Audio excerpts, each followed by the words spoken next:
تقدیر چیست؟ انشاءالله اینجا تقدیر در سوال کردن، من جمعه آینده در باب تقدیر با شما صحبت میکنم. چهارم، ختم خوجه چی درجه دارد و ختم قرآن چی درجه دارد.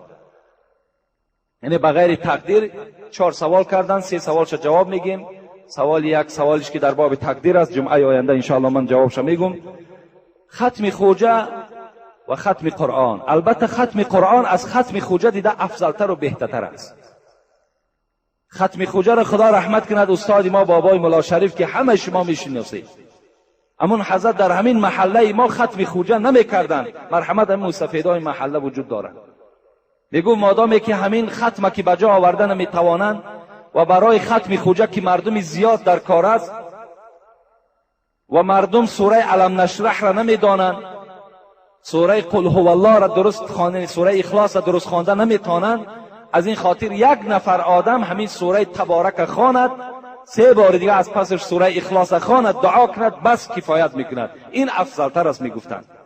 از این خاطر ما هم که پیروای ایشان هستیم، شاگردای ایشان هستیم و در همه جا میگویم که ختم همین سوره تبارک خوانین، 3 بار سوره اخلاص خوانین، این بهتر افضلتر است. همین هم شخص خواند که قرآن گذراندگی باشد.